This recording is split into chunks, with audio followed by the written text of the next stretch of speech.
Donc, nous allons prendre des mesures, l'impôt universel, 14 tranches d'imposition, de manière à ce que tout ne porte pas, comme c'est le cas aujourd'hui avec 5 tranches, sur les mêmes milieux sociaux, c'est-à-dire la classe moyenne, qui n'en peut mais et porte comme une bourrique tout le poids du régime actuel. Vous avez remarqué que pas un d'entre eux ne propose de modifier le régime des impôts. La seule chose qu'ils proposent, c'est de supprimer les impôts qu'eux payent, comme l'impôt sur la fortune, ou qu'ils devraient payer. Les 3 autres sont d'accord là-dessus, inclus M. Macron, qui trouve cette idée, je trouve, assez étrange. Les autres, au moins, disent franchement qu'ils veulent supprimer l'impôt sur la fortune. Lui ne veut le supprimer que sur la partie financière de la propriété du capital qu'ont ces personnes. Alors elles continueraient à payer l'impôt sur la fortune en ce qui concerne leur logement, leur maison, etc., mais ne paieraient plus sur la finance, sur les actions qu'ils possèdent. Mais précisément, ce que nous cherchons, c'est à définanciariser l'économie du pays. Il ne faut donc pas encourager la financiarisation. C'est donc une absurdité d'un bout à l'autre que ce projet qu'il a. Bon, les gens, il y a encore des milliards à trouver. On pense qu'il y a 80 milliards de fraude fiscale dans ce pays.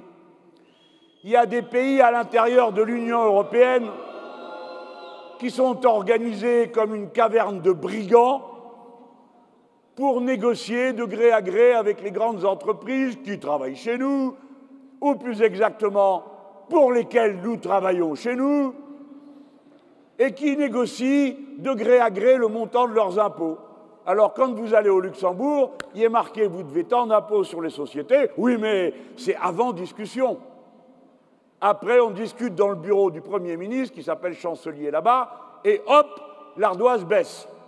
Et voilà comment ce pays a réussi à capter la richesse qui est due à toutes les nations qui environnent et qui sont pourtant membres de la même Union européenne qu'eux.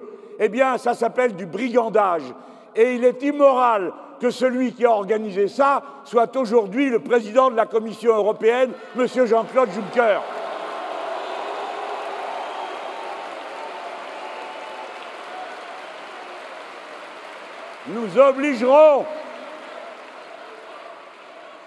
Nous obligerons les entreprises à déclarer les bénéfices dans les pays dans lesquels elles les réalisent de manière à ce qu'elles soient imposées justement, comme le sont toutes les autres entreprises de ce pays, à la condition naturellement qu'elles n'essaient pas, comme c'est le cas aujourd'hui, de faire ce qu'ils appellent de l'optimisation fiscale, qui permet aux plus grandes entreprises, celles du CAC 40, de payer en moyenne 8% d'impôts, pendant que toutes les autres petites entreprises payent, elles, 33%.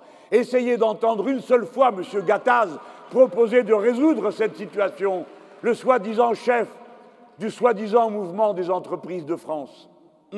Ça, c'est la réalité. Il y aura donc 14 tranches d'impôts, et ce n'est pas la peine de pousser des cris de bête égorgée, parce que pour tous ceux qui gagnent moins de 4 000 €, je vous prie de considérer ce que sont 4 000 € tout de même.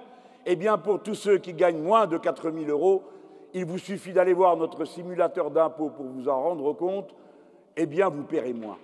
Car d'un côté, ce barème permet d'étaler la prise en charge, mais d'autre part, comme nous voulons rendre la CSG progressive, dans les 2 cas, vous finirez par vous y retrouver. Voilà ce qu'est notre système. Et quand vous les entendez dire que nous allons inventer je ne sais quelle masse d'impôts supplémentaires, c'est tout menterie, les gens. Ce n'est pas vrai. Ce qui est vrai, c'est que toutes sortes de niches fiscales vont disparaître et que ces niches fiscales sont des privilèges indus. Voilà la vérité.